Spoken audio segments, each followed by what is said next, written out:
Procrastination. Unnecessarily delaying something despite the negative consequences. Sound familiar? It's the number one reason people underperform in their exams, but here are my 4 easy tips to end procrastination and make 2025 your year of productivity. Hey, if you haven't met me before, my name is Pranav and I got this set of results at GCSE.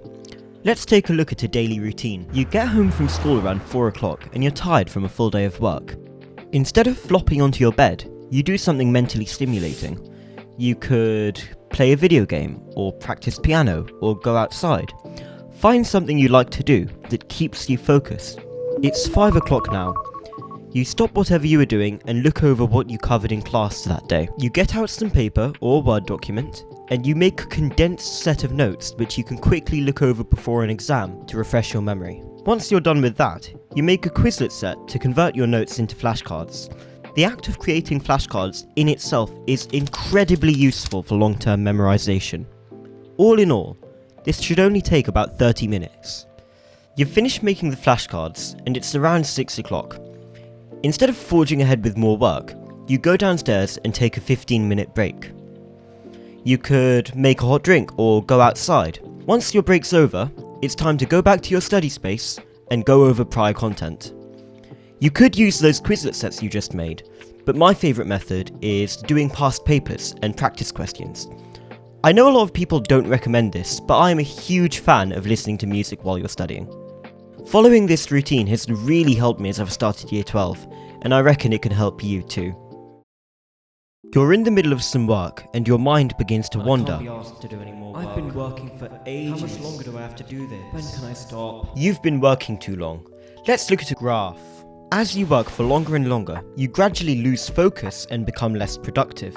This means that while you may be able to work for 2 hours at a time, you might only be able to get 1 hour's worth of work done. There's this really popular study method called the Pomodoro technique. The way it works is, you split your hour into 3 20-minute sessions, and then after each session, you take a 5-minute break. But here's the important bit, you do not go on your phone. Instead, physically separate yourself from your study space. You could go downstairs and chat with your family or make another hot drink.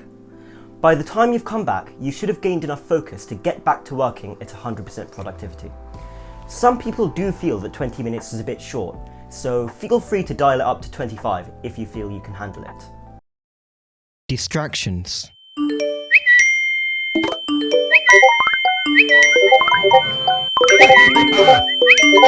They're everywhere. You're constantly bombarded by notifications. YouTube, Snapchat, TikTok, Insta. In today's world, everybody wants your attention. But your time is valuable. But here's how you keep it. When you need to work, physically put your phone in a different room. This is great because it both stops you getting distracted by those notifications, and it introduces a little bit of friction when you get that urge to pick up your phone and scroll. But sometimes you do need to use your phone to work. In that case, set up a focus mode so you don't get notifications while you're working, and if that doesn't work, maybe put your phone on grayscale so you don't get distracted by bright notifications. But distractions don't just come from your phone. The world around you is full of them too. To get in the mood, invest in some noise-cancelling headphones. I use AirPods, and adjust your environment. Warm, bright lighting can really help you stay focused, and adding a bit of ambience to your study space can really make a difference. Personally, I use a website called Flocus as an aesthetic timer. It really helps to set the mood. I also have a lava lamp that I like to keep on while I'm studying. I know it sounds random, but creating a relaxing environment really helps in changing studying from a chore to something you don't mind doing. One more tip. When I can't find the motivation to start, I put on some lo-fi music and open a window.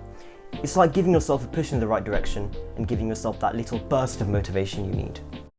Last January, I read this book, Atomic Habits by James Clear.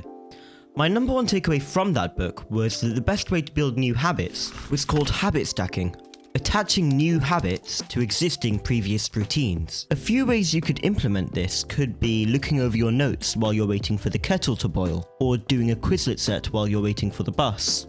Whatever new habit you do, the number one thing you need to do is stay consistent. If you start slacking while you're trying to build a new habit, the habit just won't stick. So you really need to make an effort here. Well, yeah, there it was. Those were my top 5 tips that I gathered while I was doing my GCSEs, and I reckon that if you implement them into your life, you can smash your exams too. I am offering a free 30-minute trial tuition session for GCSE Maths, Computer Science or Economics.